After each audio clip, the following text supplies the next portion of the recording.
Hi all, welcome to Selva's look book. நீங்கள் பார்க்க போகிறது ராமேஸ்வரம் vlog தான். இது இந்த ஈவினிங் நாங்கள் ராமேஸ்வரம் போகிறதுக்கு முன்னாடி நாள் ஈவினிங் வந்து வீட்டிலேருந்து கிளம்பும் போது நாங்கள் கடையில் சாப்பிட்டோம். ஏன்னா மார்னிங் வந்து 2 பேருக்குமே பயங்கர ஒர்க் இருந்தது. வீட்டில் லஞ்சுக்கு வந்து எதுவும் பண்ணல, தூங்கியாச்சு. சரி ஈவினிங் போகும்போது ரைஸ் 1/2 வாங்கி சாப்பிட்டுட்டு அங்கேருந்து போய் ட்ரெயின் ஏறியாச்சு. 5:45க்கு ஈவினிங் ட்ரெயின் இருந்தது. ஏறிட்டு நைட் ட்ரெயினில் எதுவும் சாப்பிட வேணாம், அவாய்ட் பண்ணிடலான்னு தான் நினச்சோம். காஸ்ட்லியாகவும் இருக்கும், ஃபுட்டு நல்லா இருக்காது அப்படிங்கிறது எங்களுக்கு ஆல்ரெடி தெரியும். பட் வந்து வேறு வழி இல்லை, பசிக்க ஆரம்பிச்சது திடீர்னு. சரி கொண்டு வந்தாங்க இட்லி அப்படின்னு சொல்லிட்டு வாங்கினா ரொம்ப ஒஸ்ட்டாக இருந்தது. கண்டிப்பாக வந்து ட்ரெயினில் போகிறீங்க அப்படின்னா இந்த மாதிரி ஃபுட்டெல்லாம் அவாய்ட் பண்ணிவிடுங்க. எங்களுக்கு வேறு ஆப்ஷனே இல்லை அப்படிங்கிற பட்சத்தில் நாங்கள் இதை வாங்கி சாப்பிட வேண்டியது ஆகிடுச்சு. ஓகே, நாங்கள் அங்கே போய் இறங்கினதுக்கப்புறம் பார்த்தீங்கன்னா இந்த மாதிரி நிறைய பேர் ஹிந்திக்காரங்க தான் நிறைய பேர் வந்தாங்க. இந்த அயோத்தி படத்தில் நம்ம பார்த்துருப்போம், ஹிந்திக்காரங்க வந்து அதில் வந்து ஒரு ஆக்சிடெண்ட் அந்த மாதிரி கதை போகல. ஸோ அந்த மாதிரி ஹிந்திக்காரங்க தான் நிறைய பேர் வந்து ராமேஸ்வரம் வராங்க. நான் இதுதான் ஃபர்ஸ்ட் டைம் இந்த மாதிரி பார்க்குறேன். நான் சின்ன வயசில் இதுக்கு முன்னாடி போனது ராமேஸ்வரம், அதுக்கப்புறமா இப்போ தான் நான் போகிறேன். இப்போ வந்து நிறைய பேர் இந்த மாதிரி பார்க்க முடிஞ்சது. நாங்கள் ராமேஸ்வரம் போக போகிறோம் அப்படிங்கிறத ஆல்ரெடி டிசைட் பண்ணி வச்சதால் நாங்கள் ஆல்ரெடி ட்ரெயின் டிக்கெட்ஸ் எல்லாமே ப்ரீ புக் பண்ணி வச்சாச்சு. ஸோ அதனால் அந்த ஒரு செலவு எங்களுக்கு வந்து கிடையாது. ஸோ ட்ரெயினில் ஏறி நம்ம போய் ராமேஸ்வரம் இறங்கின உடனே வெளியில் வந்தோன்னா பஸ்ஸஸ் எல்லாமே இருக்குது. அங்கேருந்து கோயிலுக்கு போகிறதுக்கு டைரக்ட் பஸ் இருக்குது. ஆனால் ஒரு 1 hour ஆகுது. ரயில்வே ஸ்டேஷன்லேருந்து கோயிலுக்கு போகிறதுக்கு ஒரு 1 hour ஆகுது. அங்கேருந்து பஸ் சார்ஜ் வந்து ரொம்ப கம்மி தான். ஆனால் ஆட்டோ அப்படின்னு பிடிக்கிறீங்கன்னா உங்களுக்கு சார்ஜஸ் வந்து ஜாஸ்தி கேட்குறாங்க. நாங்கள் வந்து போன உடனே எங்களுக்கு ஒரு 3 பஸ் இருந்தது. 5:45க்கு ஈவினிங் வந்து இங்கே ட்ரெயின் ஏறணும், சென்னையில் ட்ரெயின் ஏறணும். அங்கே போய் ரீச் ஆகுறதுக்கு எங்களுக்கு ஒரு 4:45 ஆயிடுச்சு. அரௌண்ட் 5 கிட்ட மார்னிங் ஆயிடுச்சு. இறங்கி வெளில போனோடனே பஸ் இருக்குது. ஒரு 3 பஸ் என்னவோ இருந்தது. அந்த பஸ்ஸை மிஸ் பண்ணிவிட்டு அதுக்கப்புறம் 7 o'clock மேலே தான் பஸ் இருக்கும் அப்படின்னு சொல்லிட்டாங்க. நாங்களும் அந்த பஸ்ஸில் ஏறி நாங்கள் கோயிலுக்கு போயாச்சு. அங்கே போய் இறங்கின உடனே எல்லாருமே ஆப்வியஸாக கோயிலுக்குள்ளே தான் போகிறாங்க. எங்களுக்கும் புதுசு தெரியாது. ஸோ எல்லோரும் போகிறாங்க அப்படின்னு சொல்லிட்டு அவங்கள ஃபாலோ பண்ணிட்டு அந்த வழியாக நாங்களும் போக ஆரம்பித்தோம். நம்ம கோயிலுக்கு நடந்து போகிற வழியிலே பார்த்தீங்கன்னா நிறைய ரூம்ஸ்ன்னு சொல்ல முடியாது, அங்கே வந்து ஒரு பிளேஸில் வந்து லாக்கர்ஸ் மாதிரி கொடுக்குறாங்க நம்மளுக்கு. ஸோ அவங்களே வந்து நம்மளை கூப்பிடுவாங்க போகும்போது. உள்ளே வந்து ஃபோன் அலோடு கிடையாது, கோயிலுக்குள்ளே ஃபோன் அலோடு கிடையாது, பேக் அலோடு கிடையாது அப்படின்னு சொல்லிட்டு நம்மளை கூப்பிடுவாங்க. இங்கே வந்து லாக்கரில் வச்சுக்கோங்க, நீங்கள் வந்து ரெஃப்ரெஷ் ஆகிட்டு போயிட்டு திரும்பி வந்து நீங்கள் பிளேஸ் எல்லாம் சுற்றி பார்த்துட்டு அப்புறம் ஈவினிங் வந்து உங்களோட திங்ஸ் அண்ட் பேக்ஸ் எல்லாம் எடுத்துக்கலாம் அப்படின்னு சொல்லிட்டு. எங்களுக்கும் ஓகே, நல்லதாக தான் பட்டுச்சு. ஸோ 100 rupees ஒரு ஆளுக்கு சார்ஜ் பண்ணுறாங்க ரெஃப்ரெஷ் ஆகிறதுக்கு. ஸோ ஈவினிங் வரை நம்ம பேக் எல்லாமே வந்து ஒரு லாக்கரில் வச்சுக்கலாங்கிறப்போ ஓகேவாக தான் இருந்துச்சு. காஸ்ட்டும் ரொம்ப இல்லை அப்படிங்கிறதுனால நாங்கள் அதை சூஸ் பண்ணோம். போயிட்டு அங்கே போய் பேக்கை வந்து ஒரு லாக்கரில் வச்சுட்டு அங்கேருந்து ரெஃப்ரெஷ் ஆகிட்டு, ரெஃப்ரெஷ்னால் ஜஸ்ட் ஃபேஸ் வாஷ் பண்ணிவிட்டு அப்படியே அங்கேருந்து கடலுக்கு போயாச்சு. கடலில் போயிட்டு தீர்த்தத்தில் முங்கிட்டு அங்கேருந்து அப்படியே கோயிலுக்குள்ளே போகிறோம். கோயிலுக்குள்ளே பார்த்தீங்கன்னா 22 தீர்த்தம் இருக்குது. 22 தீர்த்தத்தில் நனையத்துக்கு வந்து பொது வழியில் போகிறப்போ நிறைய கூட்டம் இருக்கும் அப்படின்னு தோணுச்சு. ஸோ அதனால் நாங்கள் என்ன பண்ணோம்னா, ஏன்னா 1 day ட்ரிப்பாக பிளான் பண்ணியிருக்கோம், சீக்கிரம் இங்கே முடிச்சாதான் நம்ம வந்து அடுத்த பிளேசஸ் பார்க்க முடியும் அப்படின்னு சொல்லிட்டு நாங்கள் என்ன பண்ணோம்னா, ஏஜென்ட்ஸ் எல்லாம் இருக்காங்க, அவங்களே வந்து நம்மளை கூப்பிடுறாங்க. நம்ம பொது வழியில் போகிறப்போ தீர்த்தம் அந்த 22 தீர்த்தத்தையுமே லைட்டாக தெளிச்சுடுவாங்க. நம்ம ஏஜென்ட் மூலமாக போகிறப்போ அவங்க வந்து ஒரு பக்கெட்லேருந்து மோந்து நம்ம மேலே ஊற்றுறப்போ நல்லா ஃபுல்லாக நனைஞ்சிட்டு வரலாம். Literally I enjoyed it. எனக்கு ரொம்ப பிடிச்சிருந்தது. நாங்கள் 2 பேருமே ரொம்ப என்ஜாய் பண்ணோம். அந்த ஒவ்வொரு தீர்த்தத்துலேயும் போகிறப்போ அவங்க வந்து அந்த பக்கெட்டில் தண்ணி மோந்து நம்மளை நினச்சி விடுறாங்க. நல்லா இருந்துச்சு அந்த ஒரு ஃபீலு. ஸோ எல்லாத்தையும் முடிச்சுட்டு அதுக்கப்புறமா கோயிலில் போய் சாமி கும்பிட்டு நாங்கள் என்ன பண்ணிட்டோம், அந்த தீர்த்தத்துல எல்லாம் நனைஞ்சிட்டு அதுக்கப்புறமா சாமி எந்த பக்கம் இருக்குதுன்னு தெரியல.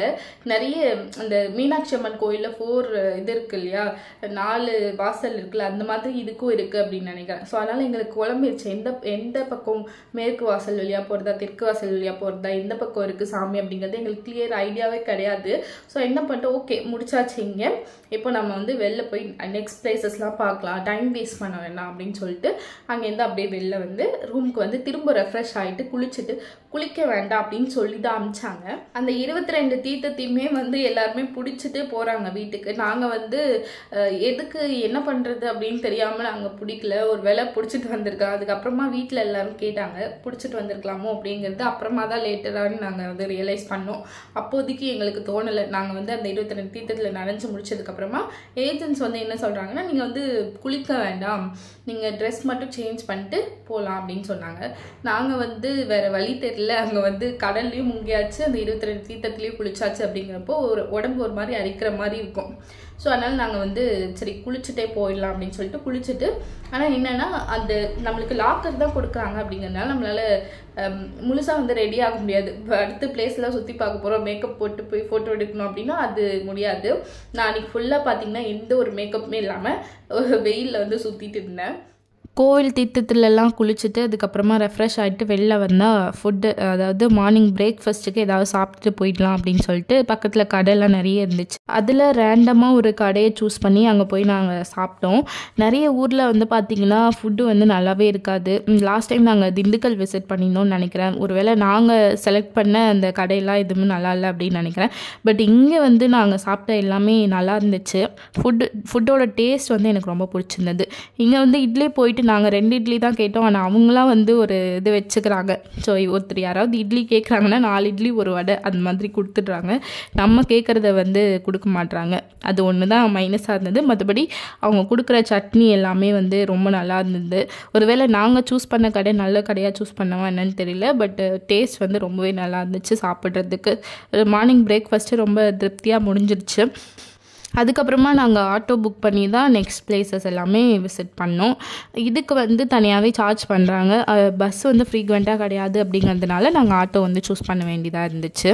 ஸோ ஆட்டோக்காரருமே வந்து எங்ககிட்ட ஒரு ஹை ரேட் தான் வந்து வாங்கின மாதிரி இருந்தது. ஏன்னா எங்களுக்கு அந்த சுற்றி பார்த்த பிளேசஸ் எல்லாமே பக்கத்தில் இருந்தது. ப்ரைஸ் டீட்டெயில்ஸ் வந்து நம்ம நெக்ஸ்ட் வீடியோவில் பார்க்கலாம். இந்த வீடியோவில் வந்து எந்த ஒரு ப்ரைஸ் டீட்டெயில்ஸுமே நான் உங்களுக்கு மென்ஷன் பண்ணியிருக்க மாட்டேன். இப்போ போயிட்டுருக்க வழி வந்து பார்த்திங்கன்னா தனுஷ்கோடி போகிற வழி. 2 சைடுமே வந்து அந்த கருவேல மரம் இருக்கு இல்லையா, ஸோ அதுக்கு பின்னாடி ஃபுல்லாக கடல் தான் இருக்குது. ரொம்ப அழகாக இருந்துச்சு அந்த வியூ எல்லாமே பார்க்கறதுக்கு. அதுக்காக தான் நான் இது எல்லாமே எடுத்திருக்கேன். மிஸ் பண்ணாமல் பாருங்கள். இப்போ போயிட்டுருக்க இந்த ஒரு பாதை வந்து பார்த்திங்கன்னா நம்ம தனுஷ்கோடி போகிற வழியிலே வந்து கோதண்டராமர் கோவில் அப்படின்னு சொல்லிட்டு ஒரு பிளேஸ் இருக்குது. ஸோ அங்கே தான் வந்து நம்மளை ஃபஸ்ட்டு கூட்டிகிட்டு போகிறாங்க. ஆட்டோவில் நம்ம வந்து புக் பண்ணி அவங்கள கூட்டிகிட்டு போகிறோம் அப்படின்னா அவங்க வந்து இந்த மாதிரி வரிசையாக பிளேசஸ் காட்டுவாங்க. இந்த மாதிரி தனுஷ்கோடி போகிறப்பவே இந்த ஒரு பிளேஸ் இருக்குது. ஸோ அதை ஃபஸ்ட்டு எங்களுக்கு காட்டிடலாம் அப்படின்னு சொல்லிட்டு அந்த பிளேஸ்க்கு கூட்டிகிட்டு போனாங்க. 2 பக்கமும் கடல் இருக்கனால அந்த வியூ வந்து ரொம்ப அழகாக இருந்துச்சு. இந்த கோயில் உள்ள பார்த்திங்கன்னா அதாவது ஃபோட்டோஸ் அண்ட் வீடியோஸ் அலோட் கிடையாது. நான் வந்து வீடியோ எடுத்துகிட்டு இருக்கும்போது கத்த ஆரம்பிச்சிட்டாரு அந்த பூசாரி இருந்துட்டு. நான் டக்குன்னு வந்து ஃபோனை ஆஃப் பண்ணி எடுத்து வச்சுட்டேன். அதுக்கப்புறமா அங்கேருந்து அப்படியே ஸ்ட்ரைட்டாக நம்ம வந்து தனுஷ்கோடி போகிறோம். இதுதான் வந்து பார்த்திங்கன்னா தனுஷ்கோடி தாண்டி அந்த எண்டு அப்படின்னு சொல்லுவாங்க, கரிச்சல் முனை. அந்த எண்டில் வந்து 2 சைடில் இருக்க கடலுமே வந்து ஒன்றா சேர்கிற ஒரு பிளேஸு. கோயிலுக்கு போனதுக்கப்புறமா அடுத்ததான் நாங்கள் போனது தனுஷ்கோடி அண்ட் கரிச்சல் முனை. அதுக்கப்புறமா போகிற வழியில் இருக்க கோயில்ஸ் எல்லாமே ஆட்டோக்காரர் வந்து காட்டினார். நாங்கள் ஏன் ஆட்டோ சூஸ் பண்ணோம் அப்படின்னா அங்கே வந்து பஸ் இருக்குது கரிச்சல் முனை போகிறதுக்கு. பட் அவ்வளோ ஃப்ரீக்வெண்ட்டாக கிடையாது. நம்ம நினச்ச நேரத்துலலாம் வந்து பஸ் வராது. ஸோ அதனால நாங்கள் ஆட்டோ சூஸ் பண்ணோம். அவங்கக்கிட்ட ஒரு காஸ்ட் பேசிவிட்டு அவங்கள புக் பண்ணிட்டு அவங்கள கூப்பிட்டு, ஏன்னா அவங்க வந்து இப்போ பஸ் வந்து பார்த்திங்கன்னா ஒரு இடத்துல நிப்பாட்டிடுவாங்க. நம்ம நடந்து போகணும் ரொம்ப தூரத்துக்கு கரிச்சல் முனை போகிறப்போ. இப்போ ஆட்டோங்கிறப்ப அவங்க அந்த எண்டு வரை நம்மளை கூப்பிட்டு போய் விட்டுருவாங்க. ஸோ அது ஒரு பெனிஃபிட் இருக்குது. அதனால தான் நாங்கள் வந்து ஆட்டோ சூஸ் பண்ணோம். ஹஸ்பண்டுக்கு முக்கியமாக தனுஷ்கோடி போகணுங்கிறது ரொம்ப பெரிய ஆசை. அவங்களே வந்து ஒரு வீடியோவில் சொல்லியிருப்பாங்க. அது வேண்டாம், நான் அந்த கிளிப் வேணால் உங்களுக்கு ஆட் பண்ணுறேன். என்னோட நீண்ட நாள் கனவு நிறைவேறியது. நீண்ட வருட கனவு பல வருடங்களுக்கு பிறகு. ஸோ அவங்க அது எனக்கு தெரிஞ்சு நான் கல்யாணம் ஆகி 4 இயர்ஸ் ஆக போது. கிட்டத்தட்ட 4 இயர்ஸாகவே அந்த ஆசை இருக்குது அவங்களுக்கு. என்கிட்ட சொல்லியிருக்காங்க போகணும் அப்படின்னு சொல்லிட்டு. மேபி அதுக்கு முன்னாடியிலேருந்து கூட இருக்கலாம். ஸோ இந்த டைம் எப்படியோ அவங்களோட ஆசையை நிறைவேற்றியாச்சு அப்படின்னு நினைக்கிறேன். ஸோ அவங்களோட ஆசைப்படி நாங்கள் தனுஷ்கோடி போனப்போ எனக்குமே அந்த பிளேஸ் ரொம்ப பிடிச்சிருந்தது. தனுஷ்கோடி அண்ட் கரிச்சல் முனை அப்படின்னு சொல்லிட்டு அந்த லாஸ்ட் எண்டு கடல் ரெண்டுமே இப்படி சைடில் 2 கடல் இருக்கும். அந்த 2 கடலும் போய் ஒன்று சேர்கிற இடம், அந்த இடம் தான் வந்து கரிச்சல் முனை அப்படின்னு சொல்கிறாங்க. அங்கே வந்து வாட்டர் வந்து பார்த்திங்கன்னா அவ்வளோ கிளியராக இருக்குது. என்னோட நீண்ட நாள் கனவு நிறைவேறியது. நீண்ட வருட கனவு பல வருடங்களுக்கு பிறகு. வாட்டர் வந்து அவ்வளோ கிளியராக அந்த ப்ளூ கலரில் அவ்வளோ அழகாக இருந்துச்சு. கண்ணு பார்க்குறதுக்கு அவ்வளோ ஒரு குளிர்ச்சியாக இருந்தது. ஃபோட்டோஸ் வந்து என்னோட இன்ஸ்டாவில் வேணால் போய் செக் பண்ணி பாருங்கள். அது எல்லாமே எந்த ஒரு ஃபில்டருமே இல்லாமல் என்னோட பேக் கேமராவில் எடுத்த ஃபோட்டோஸ் வித்தவுட் மேக்கப் அண்ட் எதுவுமே எடிட்டிங் எதுவுமே இல்லாமல் எடுத்தப்போ அந்த வாட்டர் எவ்வளோ கலராக எவ்வளோ அழகாக இருக்குன்னு மட்டும் போய் பாருங்கள். எனக்கு ரொம்ப பிடிச்சிருந்தது அந்த பிளேஸு.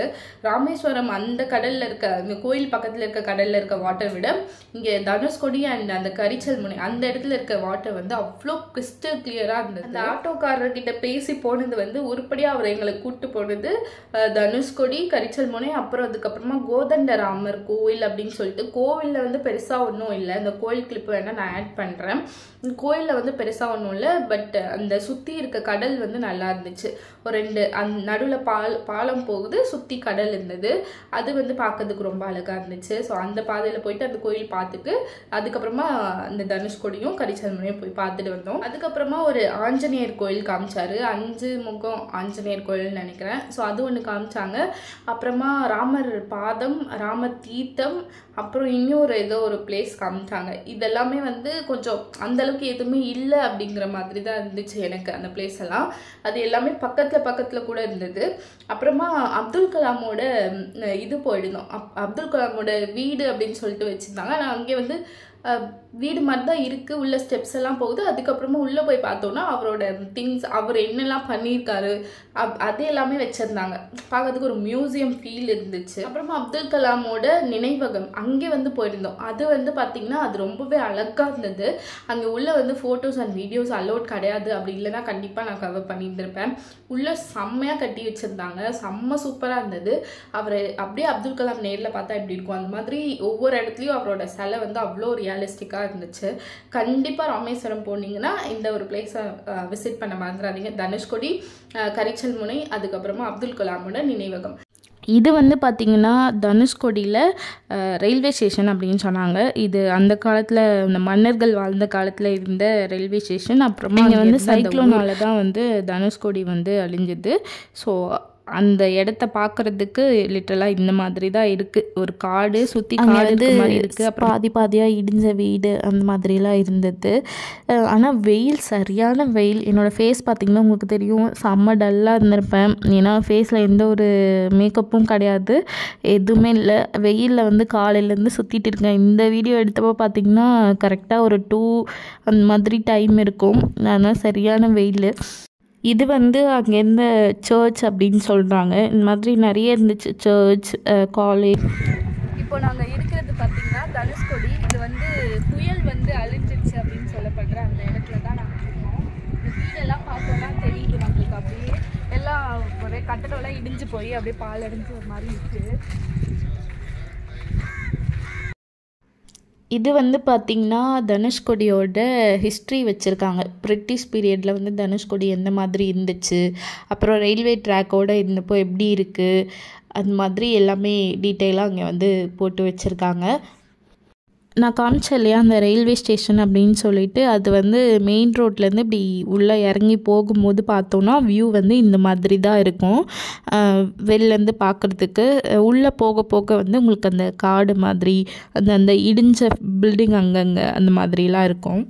சரியான வெயில்னால எங்களுக்கு தண்ணி தாகம் தான் அடிக்கடி எடுத்தது. தண்ணி, ஜூஸ் இந்த மாதிரி தான் நிறைய வாங்கி குடித்தோம். இந்த அக்கா கிட்டே வந்து நாங்கள் போயிட்டு ஒரு லெமன் ஜூஸ் தான், அதாவது சர்பத்து வாங்கினோம். இது வந்து அங்கே தண்ணி எதுவுமே கிடையாது, கரண்ட் எதுவுமே கிடையாது. எல்லாமே அவங்க வந்து எடுத்துகிட்டு வரணும், ஐஸ் கட்டி எல்லாமே எடுத்துகிட்டு வரணும். வேறு எந்த ஒரு நெட்ஒர்க்கும் அங்கே ஒர்க் ஆகாது, எந்த ஒரு கரண்ட் அது மாதிரி எதுவுமே கிடையாது அப்படின்னு சொன்னாங்க. அப்புறம் தண்ணி கூட நாங்கள் வாங்கிட்டு தான் வரணும் அப்படின்னாங்க. இல்லை என்ன எப்படி நடக்க வைக்கிறாங்க பாருங்க. சொல்லு. போட்டிங் வந்து தண்ணி, கடலில் தண்ணி இல்லையா? கடல்லையே இல்லையா தண்ணி இல்லையா? அதனால் போட்டிங் லேட் ஆகுமா, அதனால் நாங்கள் வந்து நடந்து போகிறோம். இது அப்துல் கலாமோட நினைவகம். இங்கே போகிறதுக்கு முன்னாடி கொஞ்சம் யோசனையாக தான் இருந்தது, ஏன் போகணுமா அப்படிங்கிற மாதிரி. ஆனால் உள்ளே போனதுக்கப்புறமா ரொம்ப சூப்பராக இருந்தது. எனக்கு ரொம்ப ரொம்ப பிடிச்சிருந்தது. அப்துல் கலாம் வந்து நிறைய இடத்துல நேரில் பார்க்குற மாதிரி அவ்வளோ அழகாக சிலையாக செஞ்சு வச்சுருந்தாங்க. கொஞ்சம் ஃபோன்லாம் அலோட் பண்ணிக்கலாம் உள்ளே, வெளியில் வந்து லாக்கரில் கொடுத்துட்டு போயிடணும். உள்ளே வந்து ஒரு 30-40 ருபீஸ் கொடுத்து அலோவ் பண்ணால் கூட அவங்களுக்கு கவர்மெண்ட்டுக்கு ஒரு ரெவன்யூ அந்த மாதிரியும் இருக்கும். நம்மளும் வந்து ஃபோட்டோஸ் வீடியோஸ் எடுத்துக்கலாம். உள்ளே வந்து அவ்வளோ சூப்பராக இருந்தது.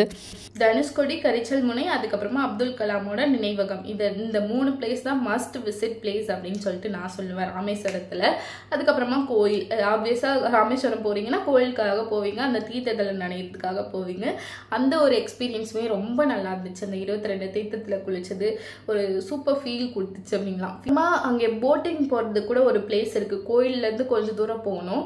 அங்கே வந்து நாங்கள் போய் பார்த்தோம். அந்த டைமில் என்ன ஆச்சுன்னா, நாங்கள் போனது ஒரு மத்திய டைம், நல்ல வெயில் டைமில் போயிட்டோம். அந்த டைமில் கடல் தண்ணி எல்லாமே உள்வாங்கிடுச்சு. தண்ணி வந்து அந்த அளவுக்கு இல்லை, அதனால கொஞ்சம் வெயிட் பண்ணுங்க அப்படின்னாங்க. ரொம்ப நேரம் வெயிட் பண்ணுற மாதிரி இருக்குமே அப்படின்னு சொல்லிட்டு நாங்கள் அங்கேருந்து கிளம்பிட்டு அப்படியே அங்கே பாம்பன் பாலம் இருக்கு இல்லையா, ஸோ அங்கே போயிட்டோம். அங்கே போயிட்டு கொஞ்ச நேரம் ஒரு சில ஃபோட்டோஸ் எடுத்துட்டு, அங்கே வந்து பசங்கள்லாம் அந்த ரெயில் ட்ராக்ல விளையாடிட்டு இருந்தாங்க. அதெல்லாம் கொஞ்சம் நேரம் பார்த்துட்டு அது கூட நல்லா இருந்துச்சு. இப்போ நம்ம எங்கே இருக்கோம் அப்படின்னா பாம்பன் பாலம் பாருங்க. கொஞ்சம் முன்னாடி போய் காட்டுறேன். ஆனால் சரியான வெயில். இங்கே பஸ்ஸில் வந்து இறங்கி அப்படியே நடந்து வரோம். பாம்பன் பாலம். இங்கே ஃபுல்லாக ஏதோ என்னது கோழி இருக்கும் இல்லையா, கோழி அந்த சிக்கன் வேஸ்ட் எல்லாத்தையும் கொண்டு வந்து இங்கே போட்டிருப்பாங்க போல். அதனால் இவ்வளோ பருந்து வந்து அங்கேயே சுற்றிட்டு இருந்தது. இங்கே அப்படியே பார்த்தீங்கன்னா கருவாடு காய வச்சிட்ருக்காங்க. நம்மளாம் கருவாடு தான் ஆசையாக வாங்கி சாப்பிடுவோம் இல்லையா, அதுதான் வந்து அவங்க மிதித்து காய வச்சிட்ருக்காங்க. உள்ள அந்த அம்மா நடந்து வருது. நோ தட் இங்கே தான் வந்து பஸ், ட்ரெயின், கப்பல் எல்லாம் ஒரே இடத்துல போகிற இடம். அன்ஃபார்ச்சுனேட்லி இப்போ வந்து அந்த ட்ரெயின் போகிற பாலத்தை வந்து ரெடி பண்ணிட்டு இருக்காங்க. இங்கே வந்து அந்த பாம்பன் பாலத்துக்கு அடியில் பார்த்தோன்னா தண்ணி எவ்வளோ கிளியராக இருக்குது பாருங்கள். ஏதோ தரையை பார்க்குற மாதிரி இருக்குது, ஆனால் வந்து தண்ணி சில தரை அவ்வளோ கிளியராக தெரியுது.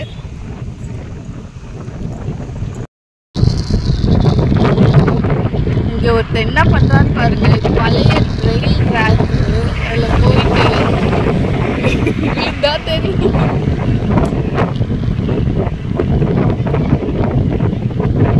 பாம்பன் பாலம் முடிச்சுட்டு அங்கேருந்து வந்து நாங்கள் திரும்ப வந்து கோயிலுக்கு தான் வந்தோம். ஏன்னா வந்து காலையில் என்னாச்சு, நாங்கள் தீர்த்தத்தில் மட்டும் குளிச்சுட்டு அங்கேருந்து கிளம்பிட்டோம் இல்லையா. ஸோ திரும்ப சாமி கும்பிடணும்ல, போனதுக்கு சாமி கும்பிடாமல் வர முடியாது. ஸோ அதனால் உள்ளே போயிட்டு திரும்ப அகைன் வந்து நாங்கள் சாமியெல்லாம் கும்பிட்டுட்டு அப்புறம் வந்து திரும்ப அந்த பிளேஸ்க்கு வந்து ரெஃப்ரெஷ் ஆகிறதுக்காக ஒரு லாக்கர் கொடுத்தாங்கன்னு சொன்னேன் இல்லையா. ஸோ அந்த பிளேஸ்க்கு வந்துட்டு நாங்கள் எங்களோட பேக்ஸ்லாம் எடுத்துகிட்டு வாஷ்ரூம் மட்டும் போயிட்டு திரும்ப பேக்ஸ்லாம் எடுத்துகிட்டு அங்கேருந்து கிளம்பியாச்சு. ஆனால் ஒரு நாள் சரியான அலைச்சல் எனக்கு. ஆனால் இந்த ட்ரிப் ரொம்ப ரொம்ப பிடிச்சிருந்தது. ஒரு சூப்பர் மெமரியை கொடுத்துருக்கு அப்படின்னு சொல்லணும். இந்த ஒரு ட்ரிப், 1 டே ட்ரிப், 2 பேர் தான் போனோம். பட் செம்மையாக என்ஜாய் பண்ணோம். ரொம்ப பயங்கரமான கால் வலி கூட. செம்மையாக சுற்றி ஒரு நாள் ஃபுல்லாக சுற்றி நான் இன்னும் கொஞ்சம் நேரம் சுற்றி இருந்தேன்னா அன்றைக்கி ஃபுல்லாக அழுகவே செஞ்சுருப்பேன், அந்தளவுக்கு கால் வலி. பட் இருந்தாலும் நான் தாங்கிக்கிட்டேன். பிகாஸ் நாங்கள் என்ஜாய் பண்ணுறதுக்காக போயிருக்கோம். எல்லாத்தையும் விட்டு தள்ளிடலாம் அப்படின்னு சொல்லிட்டு இது பண்ணியாச்சு. என்னால் முடிஞ்ச அளவுக்கு நாங்கள் இந்த ட்ரிப்பில் என்னெல்லாம் பண்ணோமோ அது எல்லாத்தையுமே உங்களுக்கு டீட்டெயிலாக ஷேர் பண்ணியிருக்கேன். இதுக்கப்புறமா உங்களுக்கு அந்த பட்ஜெட் வீடியோ நான் வந்து கண்டிப்பாக போடுறேன். 1 டே ட்ரிப்புக்கு 2 பேர் போகிறதுக்கு எவ்வளோ செலவாகுது, என்னென்ன பண்ணோம். இத்தனைக்கும் நாங்கள் ரொம்பலாம் வந்து செலவு பண்ணல. அப்படி இருந்தும் எங்களுக்கு என்னெல்லாம் செலவாயிருக்கு, ஒரு நாள் ட்ரிப் போனால் என்ன உங்களால் எவ்வளோ வந்து உங்களுக்கு எடுத்து போனால் கரெக்டாக இருக்கும் அப்படிங்கிற விஷயத்த நம்ம அடுத்த ஒரு வீடியோவில் பார்க்கலாம். நான் அடுத்த வீடியோவில் கண்டிப்பாக டீட்டெயிலாக ஷேர் பண்ணுறேன். எதுக்கு எவ்வளோ நாங்கள் வந்து ஸ்பெண்ட் பண்ணோம் அப்படிங்கிறத அடுத்த வீடியோவில் நம்ம டீட்டெயிலாக பார்க்கலாம். இந்த வீடியோவில் உங்களுக்கு நான் எங்கேயுமே ப்ரைஸ் பற்றி மென்ஷன் பண்ணியிருக்க மாட்டேன். இதுக்கு இவ்வளோ ஆயிருக்கும், இதுக்கு இவ்வளோ ஆயிருக்கும் அப்படின்னு சொல்லிட்டு எதுவுமே நான் சொல்லலை. நம்ம அடுத்த வீடியோவில் நான் கண்டிப்பாக இது எல்லாத்தையுமே உங்கள் கூட ஷேர் பண்ணிக்கிறேன். இப்போ இந்த வீடியோ முடிச்சுக்கலாம். For more such videos, subscribe பண்ண மறந்துடாதீங்க. நம்ம அடுத்த ஒரு வீடியோவில் மீட் பண்ணலாம். பாய்.